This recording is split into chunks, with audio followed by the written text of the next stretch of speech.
नमस्ते, मैं हूं आपके साथ सृष्टि वैद्या, Shri Ram college of commerce, university of Delhi से। और आज हम लोग करने वाले हैं स्वतंत्र भारत में बदलता समाज अभ्यास यानी सोशल प्रैक्टिस। सब्जेक्ट है सोशल साइंस, कक्षा है 5, बोर्ड है यूपी की। और चलिए आगे बढ़ते हैं। लोग जलियांवाला बाग में सभा क्यों कर रहे थे, ये आपका प्रश्न है। इसका उत्तर है अंग्रेजों द्वारा बनाए गए कानून का विरोध वो लोग कर रहे थे, और ये विरोध करने के लिए वो सभा कर रहे थे। कहाँ कर रहे थे? जलियांवाला बाग में, जो कि कहाँ है? जो कि अमृतसर में है, पंजाब में। दूसरा प्रश्न, चौरी चौरा नामक स्थान, ये चौरी चौरा कहाँ है? ये यूपी में है। स्थान पर क्या घटना हुई थी?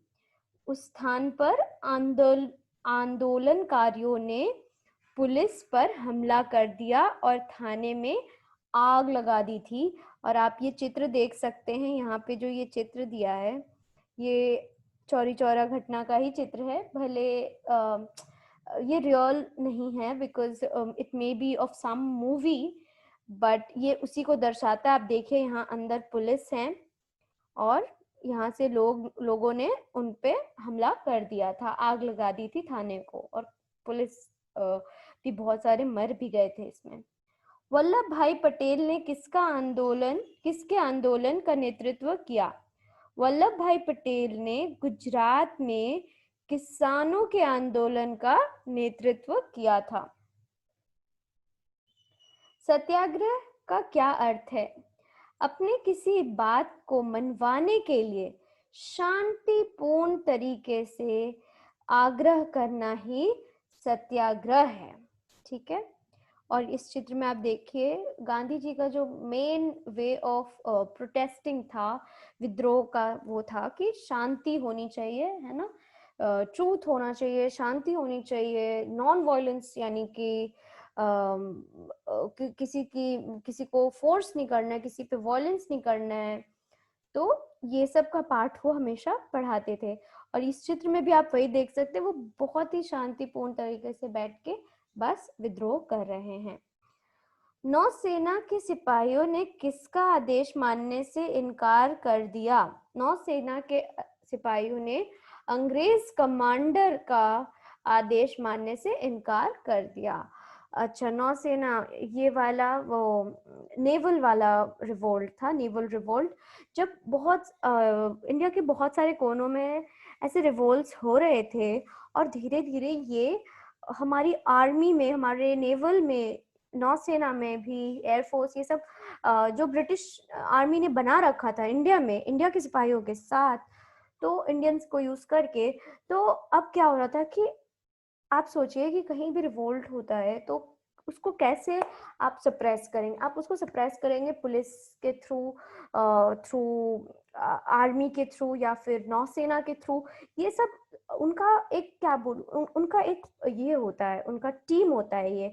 और अब अगर आप ही के टीम में खुद में विद्रोह होने लगे तो फिर आपको कोई नहीं बचा सकता, राइट?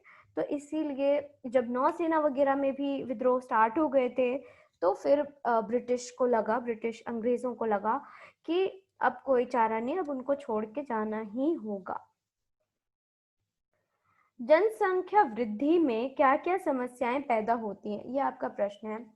तो जनसंख्या वृद्धि यानी कि पॉपुलेशन ग्रोथ में आवास यानी रहने का, शेल्टर, शिक्षा यानी एजुकेशन, खाद यानी खान पान, बिजली, इलेक्ट्रिसिटी, प्रदूषण, पोल्यूशन आदि समस्याएं पैदा होती हैं। ये बहुत ही जनरल चीजें हैं। आप सोचिए, एक छोटा सा जगह है, आप इमेजिन करिए, और उसमें अगर लोग बहुत हो जाएं तो क्या होगा? खाने पीने की चीजें कम हो जाएंगी, रहने का जगह कम हो जाएगा, शिक्षा का स्तर गिर जाएगा, बिजली पानी सबके लिए नहीं हो पाएगा, और प्रदूषण बहुत ज्यादा बढ़ जाएगा।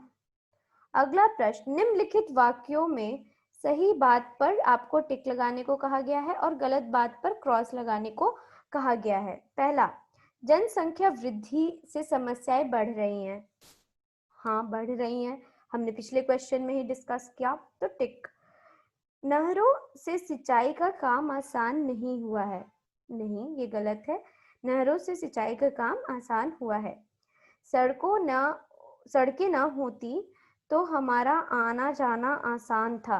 बिल्कुल नहीं, सड़कें नहीं होती तो कैसे आते जाते। तो ये गलत है। जनसंख्या का देश के विकास पर कोई प्रभाव नहीं पड़ता। ये भी गलत स्टेटमेंट है। जनसंख्या का बहुत प्रभाव पड़ता है। देश के विकास के लिए पंचवर्षीय योजनाएं यानी 5 ईयर पॉलिसीज बनी हैं। तो ये सच है, ट्रू है ये, तो टिक। ठीक है, चलिए, धन्यवाद बच्चों।